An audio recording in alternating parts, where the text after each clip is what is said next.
পৃথিবীতে এমন কোনো জায়গায় নাই যেখানে ফেসিবাদকে নির্মূল করা হয়েছে কিন্তু ফেসিবাদের প্রতীকগুলো রেখে দেওয়া হয়েছে। সুতরাং এই যে ধানমন্ডি 32টা, সেটা 5ই আগস্টে এটা হচ্ছে একদম ধূলিসাৎ করে দেওয়ার কথা ছিল। 5ই আগস্টে এটা ঘৃণাস্তম্ভে পরিণত করার কথা ছিল, সেটি পরবর্তীতে এসে মানুষ স্বতঃস্ফূর্তভাবে করেছে। আপনারা আমলারা যারা রয়েছেন, আপনারা পুলিশ যারা রয়েছেন, আপনারা যদি মনে করে থাকেন যে আপনাদের রিপ্লেস খুঁজে পাওয়া যাবে না, বিকল্প খুঁজে পাওয়া যাবে না, এই জনগণের শক্তিটা আপনারা অনুধাবন করতে পারেননি। মানুষ আপনাদের বিকল্প খুঁজে নেবে। সুতরাং এই আপনাদের সময় আছে। ঐক্যেই মুক্তি এবং ঐক্যবদ্ধ জাতি সবসময় জয়ী হয়েছে, এটা পৃথিবীর ইতিহাস বারবার প্রমাণ করেছে এবং প্রমাণিত। এই জায়গায় আমি বরাবরই বলেছি, আমরা যতদিন ঐক্যবদ্ধ থাকবো, যতদিন ইউনাইটেড থাকবো, ততদিন ভারত, বিশেষ করে আগ্রাসী যে শক্তিগুলো রয়েছে আমাদের, তারা কখনোই আমাদের তেমন কোনো ক্ষতি করতে পারবে না। পতিত স্বৈরাচার শেখ হাসিনা জাতির উদ্দেশ্যে ভাষণ দেওয়ার একটা ওয়াজ মাহফিলের আয়োজন করলেন। আসসালামু আলাইকুম প্রিয় বন্ধুরা, দেশ এবং দেশের বাইরে যে যেখান থেকে আমাদের আজকের ভিডিওটি দেখছেন, সবাইকে আমাদের আজকের ভিডিওতে স্বাগতম। আজকে আমরা খুবই গুরুত্বপূর্ণ একটা টপিক নিয়ে হাজির হয়েছি, সেটা আপনারা অলরেডি ভিডিওর থাম্বনেল এবং ডেসক্রিপশন দেখে বুঝে গিয়েছেন। তো চলুন বেশি দেরি না করে আমরা পুরো ভিডিওটি দেখে আসি, তারপরে কথা বলবো। চলুন দেখি। আপনাদেরকে একটা জায়গায় স্পষ্ট করতে চাই, আওয়ামী লীগ কোনো রাজনৈতিক দল না। আওয়ামী লীগের যেই ইন্টারপ্রিটেশনটা যেটা হয়েছে, আওয়ামী লীগ কোনো রাজনৈতিক দল না। আওয়ামী লীগ হচ্ছে একটা ফেসিবাদী শক্তি। এই ফেসিবাদী শক্তির একটা হচ্ছে ফেসিবাদী সংগঠন রয়েছে। তাদের যে ভিত্তিটা, সেই ভিত্তিটা হচ্ছে এটা মিথ্যার উপরে প্রতিষ্ঠিত, এবং তাদের যেই হচ্ছে ব্যাকগ্রাউন্ড, তাদের যেই প্রচারণা, এটা হচ্ছে মিথ্যা। তাদের ম্যানিফেস্টো হচ্ছে মিথ্যা এবং প্রপাগান্ডা। তাহলে আওয়ামী লীগ যে বিষয়টা, সেটা হচ্ছে আওয়ামী লীগ কোনো রাজনৈতিক দল না। আওয়ামী লীগ হচ্ছে একটা ফেসিবাদী সংগঠন, যাদের মূল জায়গাটা সেটা হচ্ছে মিথ্যা এবং প্রপাগান্ডা। এই মিথ্যা এবং প্রপাগান্ডার উপরে তাদেরকে সাপোর্ট দেওয়ার মতো একটা অভিজাততন্ত্র রয়েছে, একটা অভিজাততন্ত্র বা অলিগার্ক শ্রেণী। এই অলিগার্ক শ্রেণীটাই হচ্ছে আওয়ামী লীগকে কিন্তু এতদিন পৃষ্ঠপোষকতা দিয়েছে, এবং এই অলিগার্ক শ্রেণীর সাথে আওয়ামী লীগের একটা রিসিপ্রোক্যাল সম্পর্ক ছিল, যে আওয়ামী লীগ তাদেরকে ফেসিলিটেট করেছে। আপনি 10-12টা কোম্পানি, 10-12টা গোষ্ঠী তাদেরকে ফেসিলিটেট করেছে, এবং আওয়ামী লীগকে তারা ফেসিলিটেট করেছে। এবং দিন শেষে যেটা হয়েছে, আওয়ামী লীগ একটা জনবিবর্জিত একটা দলে সেখানে পরিণত হয়েছে। নচেত 5ই আগস্টে যে ঘটনা ঘটেছে, আপনারা দেখেছেন যে আওয়ামী লীগের বলেছে যে এশিয়া মহাদেশের সর্ববৃহৎ সংগঠন, আওয়ামী লীগের সাথে আরো সম্পৃক্ত যে সংগঠনগুলো রয়েছে, তা সত্ত্বেও কিন্তু একটা মানুষকেও রাস্তায় পাওয়া যায়নি যে আওয়ামী লীগকে ডিফেন্ড করার মতো একজনকেও পাওয়া যায়নি। তা আওয়ামী লীগের সাথে বেসিক্যালি যে সম্পর্কটা ছিল, সেটা হচ্ছে স্বার্থের সম্পর্ক। এখন এই ফেসিবাদ পরবর্তী সময় আওয়ামী লীগ তো এই দীর্ঘ 1.5 দশকেরও বেশি সময় ধরে আপনার ন্যূনতম যে আপনার যেটাকে বলি যেই মৌলিক অধিকার ছিল, নাগরিক অধিকার ছিল, এই নাগরিক অধিকার পর্যন্ত কিন্তু আওয়ামী লীগ আপনাকে দেয়নি। আওয়ামী লীগ একটা নাগরিক যেই অধিকার রয়েছে, আপনাকে নাগরিক হয়ে ওঠার সুযোগ দেয়নি। আওয়ামী লীগ আপনাকে প্রজা বানিয়ে রেখেছিল। একটা মানুষ যে নাগরিক হয়ে উঠবে, নাগরিকের সাথে রাষ্ট্রের কিছু কমিটমেন্ট রয়েছে, নাগরিকের সাথে রাষ্ট্রের কিছু আপনার লিগ্যাল কিছু কমিটমেন্ট রয়েছে। এই কমিটমেন্টের মধ্য দিয়ে জনগণ নাগরিক হয়ে ওঠে। আওয়ামী লীগ কিন্তু একটা মানুষকে নাগরিক হিসেবে কখনোই স্বীকৃতি দেয়নি।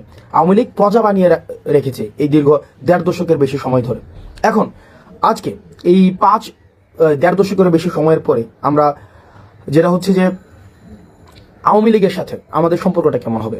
আওয়ামী লীগের সাথে আমাদের সম্পর্কটা দেখেন, আমরা এই বিষয়টা খুবই স্পষ্ট যে আমরা পোস্ট আওয়ামী সিচুয়েশন এখন রয়েছে।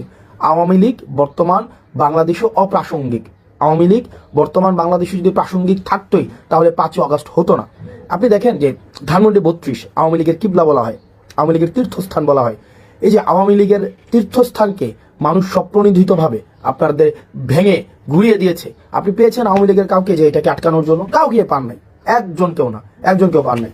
এখন দেখেন আওয়ামী লীগের যে মিডিয়া সন্ত্রাস রয়েছে, বট বাহিনী রয়েছে, আওয়ামী লীগ যে আপনার 260 বিলিয়নের বেশি টাকা বিদেশে পাচার করেছে, সেগুলোর অর্থায়নে এখনো পর্যন্ত কিন্তু এই রাষ্ট্রের এগেনস্টে ষড়যন্ত্র অব্যাহত রয়েছে।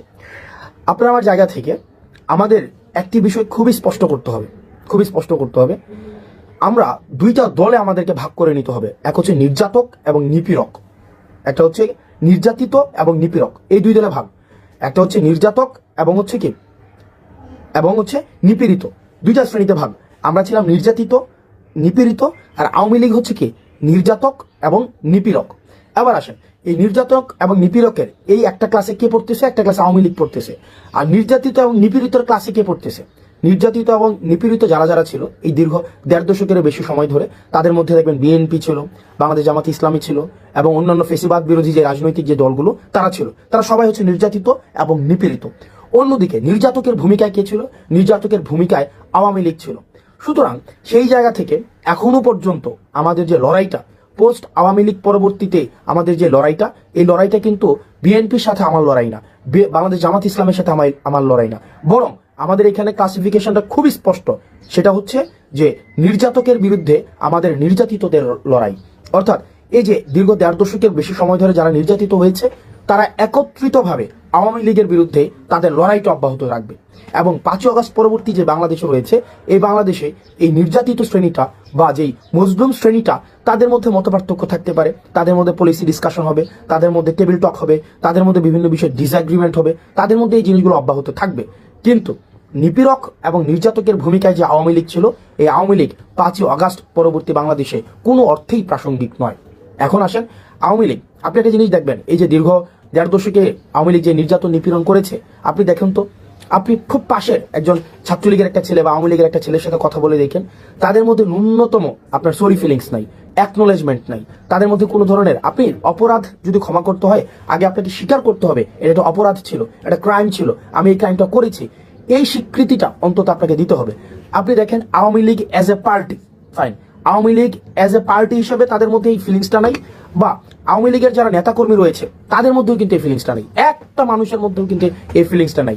বরং এত মানুষকে হত্যা করার পরেও তারা এখনো পর্যন্ত হুমকি ধামকি হচ্ছে দেখে নেওয়া হবে, তুলে নেওয়া হবে, একদিন সময় আসুক তোদেরকে মেরে ফেলা হবে, তোদেরকে বাসায় থাকতে দেওয়া হবে না, এই জিনিসগুলো কিন্তু এখনো পর্যন্ত অব্যাহত রেখেছে।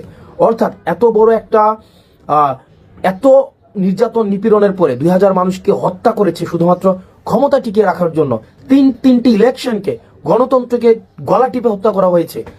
এরপরেও কোনো ধরনের আওয়ামী লীগ থেকে কোনো ধরনের রিগ্রেট নাই, আওয়ামী লীগ থেকে এই পর্যন্ত একটা সরি ফিল পর্যন্ত করা হয়নি এ পর্যন্ত। যেমন আপনি আমার কমেন্ট সেকশনে গেলে দেখবেন যে আওয়ামী লীগের মধ্যে আমরা সেই ভীতিটাই সঞ্চার করতে পারি নাই। যেমন দেখেন আপনি জাস্ট 5ই আগস্ট পরবর্তী সময় দেখেন, একটা কমেন্ট করার সময় আমাদের কি পরিমাণ চিন্তা করতে হতো, কমেন্ট দেখে দেখে বাসা থেকে তুলে নিয়ে যাওয়া হতো।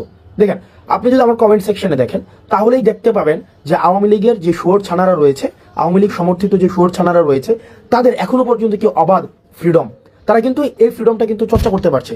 এবং এই আপনি যদি বলেন 5ই আগস্ট পরবর্তী সময়ে স্বাধীনতাটাকে সবচেয়ে বেশি উপভোগ কারা করছে, সেটা হচ্ছে আওয়ামী লীগ করছে। কারণ আওয়ামী লীগের কমেন্ট করতে তাদের ভয় পেতে হচ্ছে না যে তাদেরকে বাসা থেকে উঠিয়ে নিয়ে আসা হবে।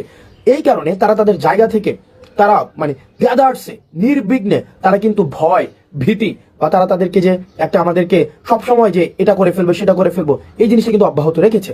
সুতরাং এই 5ই আগস্ট পরবর্তীতে আপনার আওয়ামী লীগকে যদি আমি ডি আওয়ামিফিকেশন না করতে পারি, আপনি আজকেই দেখেন আজকের ঘটনা, আজকে বেনজির কি বলেছেন, আজকে বেনজির বলেছেন যে প্রশাসন এবং পুলিশের আপনার সিংহভাগ, উনি সংখ্যাটা উল্লেখ করেছেন 90 ভাগের বেশি হচ্ছে আওয়ামী লীগ আপনার। এবং আওয়ামী লীগ যদি সংগঠিত হয় তাহলে পুলিশ তাদেরকে প্রোটেকশন দেবে।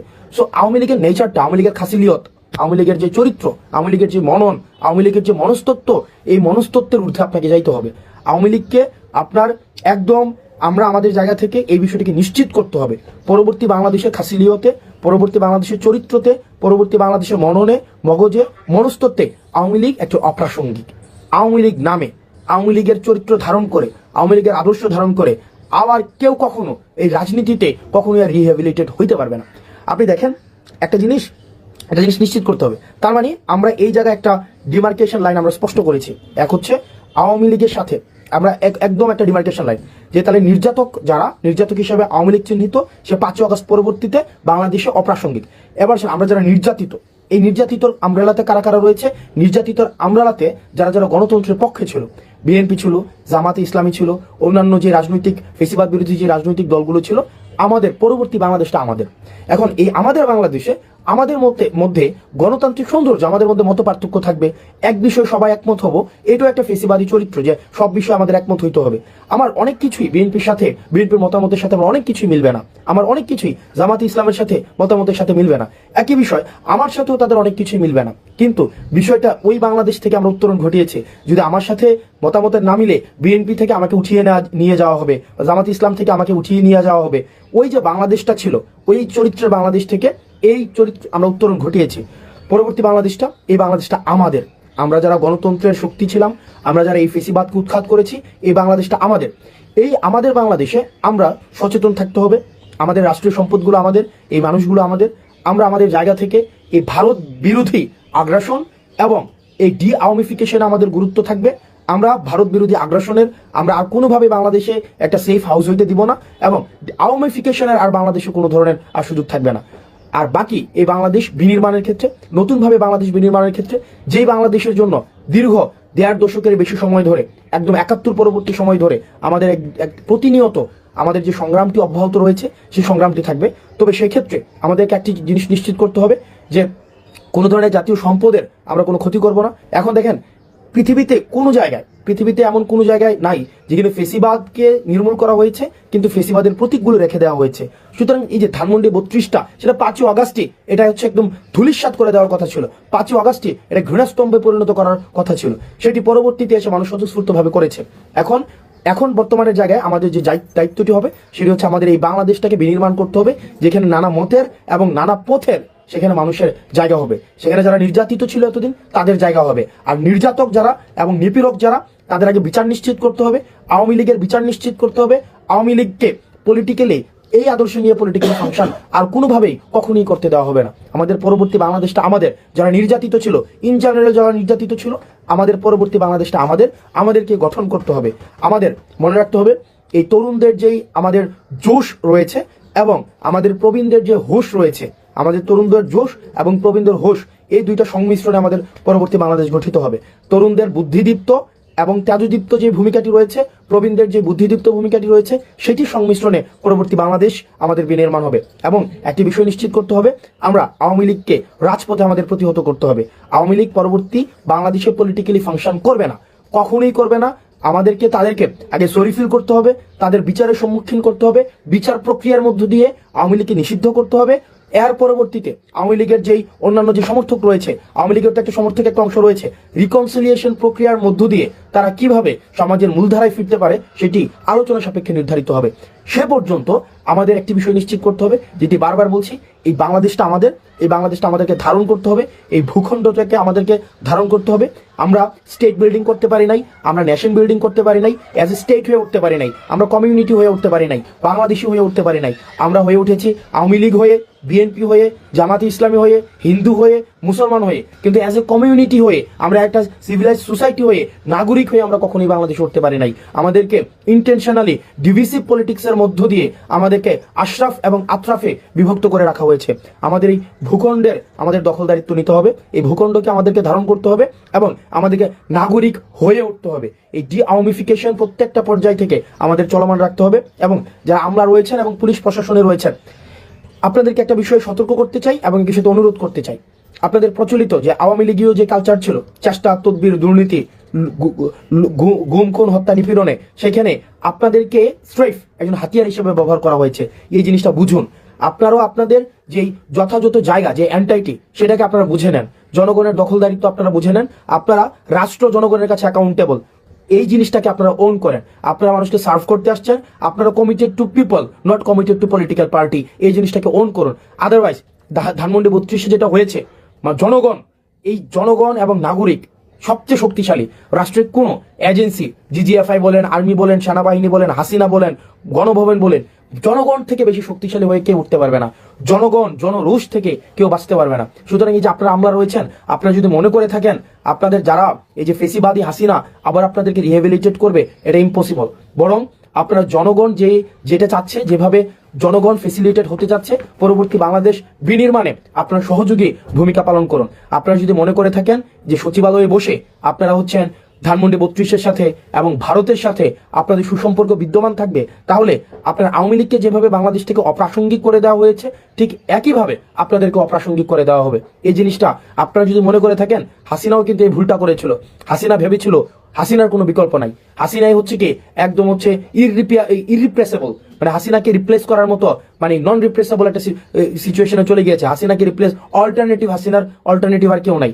আপনারা আমলারা যারা রয়েছেন, আপনারা পুলিশ যারা রয়েছেন, আপনারা যদি মনে করে থাকেন যে আপনাদের রিপ্লেস খুঁজে পাওয়া যাবে না, বিকল্প খুঁজে পাওয়া যাবে না, এই জনগণের শক্তিটা আপনারা অনুধাবন করতে পারেননি। মানুষ আপনাদের বিকল্প খুঁজে নেবে।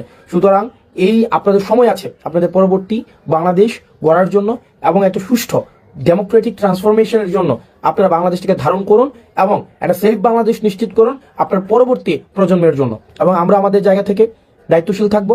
আমরা আমাদের জায়গা থেকে একটা জিনিস নিশ্চিত করতে চাই, আমাদের যে আইডিওলজিক্যাল কনফ্লিক্টগুলো ছিল, আমরা আইডিওলজিক্যাল কনফ্লিক্টের ঊর্ধ্বে উঠে আমরা একটা সার্ভিস ওরিয়েন্টেড স্টেটের দিকে মনোযোগ দিতে চাই। দেখেন একটা মানুষ কি চায় একটা স্টেটের মধ্যে, আপনি শুধুমাত্র আপনি যদি দেখেন এখানে শাহবাগ, টিএসসি, তারপর আপনার কালচারাল, আপনার এলিট সোসাইটি থেকে যদি আপনি প্রান্তিক জনপদে যান, মানুষের কাছে যান, মানুষের কিন্তু রাষ্ট্রের কাছ থেকে খুব বেশি চাওয়া নেই। মানুষের রাষ্ট্রের কাছ থেকে চাওয়া হচ্ছে জিনিসপাতির দাম কম থাকবে, সে ব্যবসাপাতি স্বাধীনভাবে করতে পারবে, তাকে চাঁদা দিতে হবে না, সরকারি যদি কোনো সুবিধা নিতে হয় তাকে লাল ফিতার দৌরত্বের মধ্যে পড়তে হবে না, তাকে ঘুষ দিতে হবে না, এবং সে নিরাপদে তার জীবনযাপন করতে হবে, শিক্ষার পরিবেশ পাবে, সে চিকিৎসা ঠিকভাবে পাবে।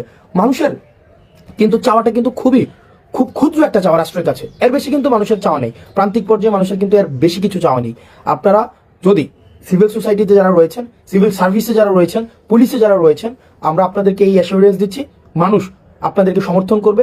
আপনারা যদি এই আওয়ামী লীগের প্রতি যে আপনাদের একটা ন্যাক রয়েছে, আওয়ামী লীগ আপনাদেরকে অ্যাপয়েন্ট করেছে, আওয়ামী লীগ আপনাদের সুযোগ দিয়েছে, সুবিধা দিয়েছে, কিন্তু জনগণের বিপক্ষে আপনাদেরকে দাঁড় করিয়েছে, জনগণের বিপক্ষে আপনাদেরকে লাঠিয়াল বাহিনী হিসেবে ব্যবহার করা হয়েছে।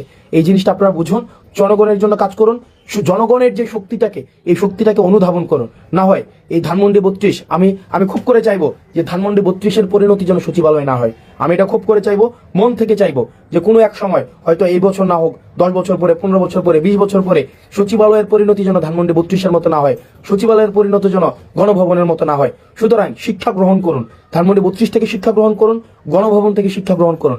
আপনারা যদি মনে করে থাকেন, আপনারা যারা আমরা রয়েছেন, পুলিশ রয়েছেন, আপনারা দুর্দন্ত প্রতাপশালী, আপনাদের এই যে বেনজির পালাই যেতে বাধ্য হয়েছে, আপনার দুর্দন্ত প্রতাপশালী একদম, যে পুরো বাংলাদেশকে মনে করতো যে এক কথায় তার কথাই চলে, আপনাদের ডিবি হারুন দেশ থেকে পালাইতে হয়েছে। আপনাদের এই মানুষগুলো কিন্তু আপনার দেশ থেকে পালাতে বাধ্য হয়েছে, কারণ তারা জনগণকে সাথে নিয়ে থাকেনি, তারা আওয়ামী লীগকে তারা তাদের কিবলা বানিয়েছে। আমরা আমাদের জায়গা থেকে এই বিষয়গুলো নিশ্চিত করব, এবং সাধারণ জনগণের প্রতি, আমার মতো যারা আমরা সাধারণ জনগণ রয়েছি, আপনার প্রতি আহ্বান থাকবে, এই রাষ্ট্রের দখলদারিত্ব আপনারা বুঝে নিন, এই ভূখণ্ডের দখলদারিত্ব বুঝে নিন, প্রজা না হয়ে নাগরিক হয়ে উঠুন, এবং আপনার রাষ্ট্রের প্রতি, রাষ্ট্রের কাছে আপনার কিছু কমিটমেন্ট রয়েছে, এবং রাষ্ট্রের কাছে কিছু আপনার অধিকার রয়েছে, সেগুলো বুঝে নিন। এবং আমি অস্ট্রেলিয়া থাকি, অস্ট্রেলিয়া থেকে এখানে আসছি, বিভিন্ন জায়গা থেকে বাংলাদেশের মানুষ এখানে আসছে এই 32 নম্বরের স্বজন হারানোর বেদনা দেখার জন্য। ভাইয়া, সবচেয়ে বড় কথা হচ্ছে এই দেশটা একটা স্বাধীন দেশ, এদেশের মানুষের গণতান্ত্রিক অধিকার থাকবে, ভোটের অধিকার থাকবে।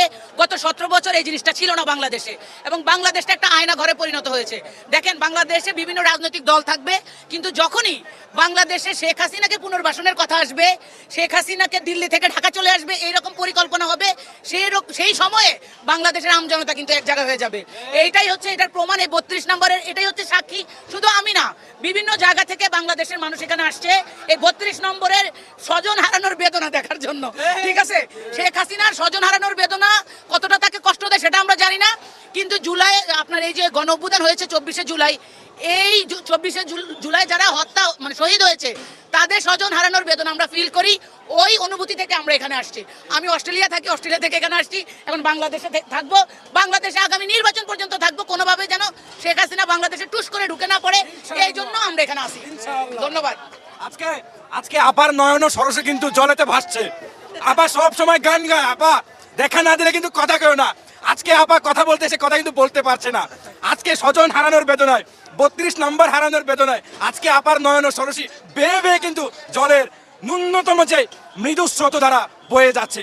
বাংলাদেশের আপামর জনতা, সাধারণ মানুষ, এই উল্লাস, এই ক্ষোভে ফেটে পড়ে এই জনতার এই উল্লাস হাসিনার হৃদয়কে চূর্ণ বিচূর্ণ করে দেবে ইনশাআল্লাহ। বাংলাদেশের মাটিতে মুজিববাদ, ফ্যাসিস্ট, হাসিনা তন্ত্র, হাসিনার আয়নাঘর, হাসিনার ছাত্রলীগ, কুত্তালীগ তথা হাসিনার রাজনৈতিক যত দল ছিল, সমস্ত কিছুকে বাংলাদেশের জনতা ধুয়ে মুছে মাটির সাথে মিশে দেবে ইনশাআল্লাহ।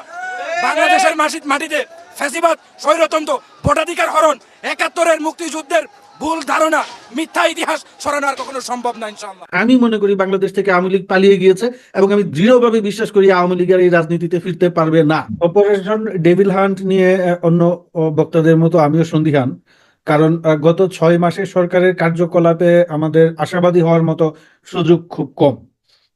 এটা আমাদের মাথায় রাখতে হবে, কারণ এই সরকার যদি গত 6 মাসে খুব অ্যাক্টিভ কার্যকর ভূমিকা পালন করতে পারতো, তাইলে কিন্তু এখন অপারেশন ডেভিল হান্ট শুরু করার দরকার ছিল না। ডেভিলরা ঘুরে বেড়াচ্ছিল, এটা তো আমাদের সব বক্তারাই বলেছেন।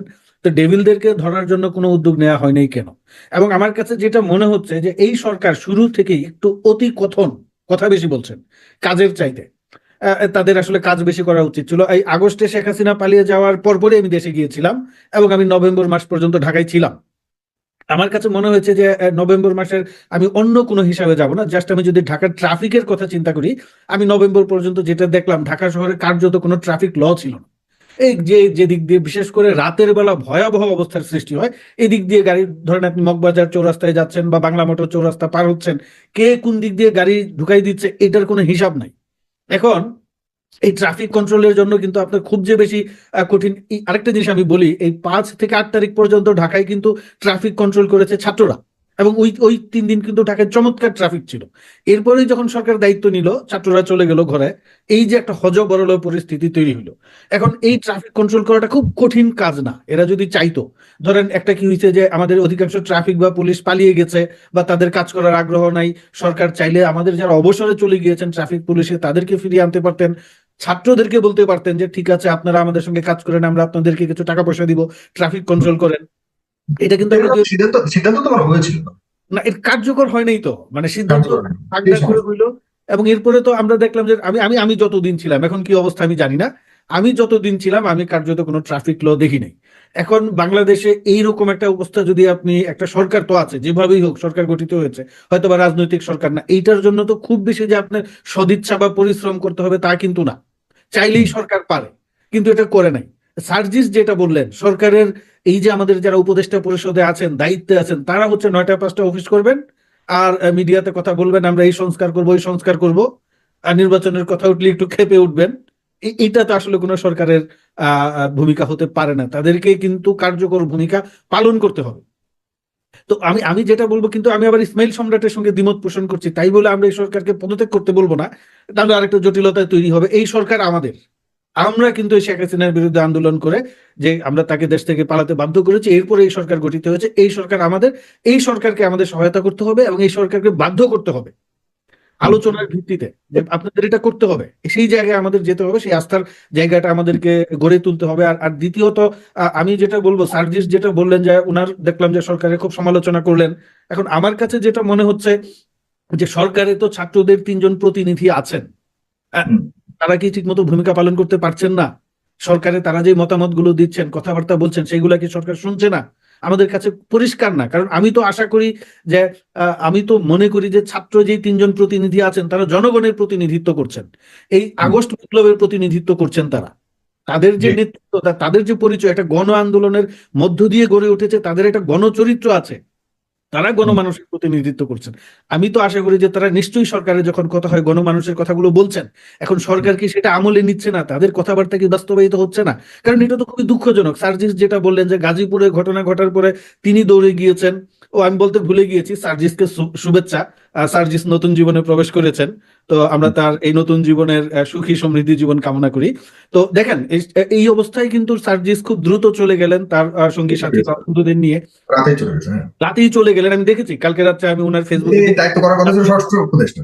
হ্যাঁ, সেটাই বলছি আমি, উনি যাচ্ছেন, সকাল পর্যন্ত জানি সরকার জানতে পারছে না, এটা খুবই একটা আশ্চর্যজনক কথাবার্তা। সরকারে তো তাদের প্রতিনিধি আছে, তাদের কি কথাবার্তা হয় না? আমার মনে হচ্ছে এই দূরত্বগুলো কমিয়ে আনতে হবে, কাজ করতে হবে। আর আরেকটা কথা হচ্ছে যে গাজীপুরে যখন তারা শুনতে পারলো যে আখম ও মুজাম্মেলকের বাড়িতে ডাকাতি হচ্ছে, ছাত্ররা যে দৌড়ে চলে গেল, এই জায়গায় তাদেরকে সতর্ক হতে হবে। তারা নিজেরা না গিয়ে তারা সঙ্গে পুলিশ বা সেনাবাহিনী বা যৌথ বাহিনীর যারা ছিল তাদেরকে সঙ্গে নিয়ে যেতে পারতেন, তাহলে কিন্তু এই দুর্ঘটনাটা ঘটতো না। আর পরিশেষে আমি যেটা বলবো যে বিভিন্ন যে রাজনৈতিক দলগুলো আছে, বিএনপি আছে, জামায়াত ইসলামী আছে, মানে ছাত্রদের একটা দল হবে বা গণ অধিকার পরিষদ আছে, যারা বিপ্লবের সপক্ষের শক্তি, আমি তাদেরকে বলবো যে আপনারা নিজেরা নিজেদের বিরুদ্ধে কাদা ছোড়াছুড়ি না করে, বিএনপিকে প্রতিপক্ষ না মনে করে, বা ছাত্রদের যে নতুন দল হচ্ছে তাদেরকে প্রতিপক্ষ না করে, জামায়াত ইসলামীকে প্রতিপক্ষ মনে না করে, আপনারা নিজেরা নিজেদের রাজনীতিটা করেন। বিএনপি যদি টেম্পো স্ট্যান্ড দখল করে থাকে, বিএনপি যদি চাঁদাবাজি করে, বিএনপি যদি দখলদারি করে, ভোটে সেটার তারা ভোগ করবে, সেই দায়িত্ব নিবে। জামাত যদি দায়িত্ব পালন করতে না পারে, সেটা জামাত, সবাই ভালো কাজ করার প্রতিযোগিতা করেন, জামাতের যেই দায়িত্ব আছে সেটা জনগণ হিসাব করবে। এখন জামাতের আগ বাড়িয়ে বলার দরকার নেই বিএনপি কোথায় টেম্পো স্ট্যান্ড দখল করছে, সেটা তারা সতর্ক করে দিতে পারে। যার যার কাজটা আপনারা যে যে করেন, ছাত্ররা দল করবে, ছাত্রদের দল গঠনে আপনারা সহযোগিতা করেন। আমি মনে করি বাংলাদেশ থেকে আওয়ামী লীগ পালিয়ে গিয়েছে এবং আমি দৃঢ়ভাবে বিশ্বাস করি আওয়ামী লীগ আর এই রাজনীতিতে ফিরতে পারবে না। অপারেশন ডেভিল হান্ট শুরু হচ্ছে শনিবার থেকেই, অর্থাৎ সারা দেশে সন্ত্রাসীদের ধরার জন্য যৌথ বাহিনীর বিশেষ অভিযান শুরু হচ্ছে। প্রশ্ন হচ্ছে যে এই ডেভিল হান্টে কারা ডেভিল হিসেবে কিংবা এভিল হিসেবে অথবা অ্যাঞ্জেল হিসেবে ধরা পড়বে, এ বিষয়ে কথা বলবো। তার আগে একটু জানিয়ে রাখি যে কেন অপারেশন ডেভিল হান্টের সিদ্ধান্ত নিল সরকার, যেটি অবশ্যই প্রয়োজন ছিল। শুক্রবার গাজীপুরে মুক্তিযুদ্ধ বিষয়ক সাবেক মন্ত্রী মোজাম্মেল হকের বাড়িতে লুটতরাজ করা হলো, ভাঙচুর করা হলো, হামলা করা হলো। তার প্রতিরোধে এলাকাবাসী এগিয়ে এসেছিলেন। যেহেতু মুক্তিযুদ্ধ বিষয়ক সাবেক মন্ত্রী মোজাম্মেল হক 5 আগস্টের পর থেকে পলাতক, তার পরিবারের সদস্যরা পলাতক, বাড়িটি তালাবদ্ধ অবস্থায় ছিল। হামলাকারীরা বা দুর্বৃত্তরা তালা ভেঙে, দরজা ভেঙে লুটতরাজ করেছে। এই সময়ে আপনারা জানেন যে মসজিদের মাইকে ঘোষণা দিয়ে এলাকাবাসীর পক্ষ থেকে তাদেরকে প্রতিহত করা হয়। প্রতিহত করার সময় অনেকের উপরে হামলা করা হয়। যারা হামলা করতে গিয়েছিল তাদের উপরে আবার হামলা হয়েছে বা প্রতিরোধ করতে গিয়ে তারা আটক হয়েছে। এই ঘটনায় 15 জন আহত হয়েছেন, 5 জনের অবস্থা আশঙ্কাজনক, তারা হসপিটালে ভর্তি। এই হচ্ছে কাহিনী। কিন্তু পরেরটি কি? পরেরটি হচ্ছে এই যে যারা আহত হয়েছেন তারা নাকি বৈষম্য বিরোধী ছাত্র আন্দোলনের নেতা এবং কর্মী, এটি বলেছেন বৈষম্য বিরোধী ছাত্র আন্দোলনের কেন্দ্রীয় নেতারা এটা দাবি করেছেন। কোন তারা কি বলছেন? তারা বলছেন যে মুক্তিযুদ্ধ বিষয়ক সাবেক মন্ত্রীর বাড়িতে হামলা চালানো হবে এটি মনে করে বা এটি শুনে তাদের সংগঠনের নেতাকর্মীরা প্রতিরোধ করতে গিয়েছিল। প্রতিরোধ করতে গিয়ে নাকি তাদের উপর হামলা হয়েছে। আচ্ছা, কোনটা সত্য তাহলে? আমরা কোনটা ধরে নেব? প্রথম কথা হচ্ছে, গত 2 দিন ধরে বঙ্গবন্ধুর 32 নম্বরের বাড়ি বুলডোজার দিয়ে গুঁড়িয়ে দেওয়ার পর থেকে ওই রাত্রে এবং পরবর্তী দিনে অর্থাৎ শুক্রবার দিন রাতে যা ঘটেছে সারা দেশে, আওয়ামী লীগ নেতাদের বাড়িতে যেভাবে হামলা করা হয়েছে, লুটতরাজ করা হয়েছে, সেটি কারা করেছে সেটি তো। তো প্রিয় বন্ধুরা, আপনারা তো পুরো ভিডিওটি দেখলেন। আজকের ভিডিও সম্পর্কে আপনার গুরুত্বপূর্ণ মতামত আমাদেরকে কমেন্ট বক্সে ব্যক্ত করুন। খুব দ্রুত দেখা হবে নতুন কোনো ভিডিওতে। তো ততক্ষণে ভালো থাকবেন, সুস্থ থাকবেন। আল্লাহ হাফেজ।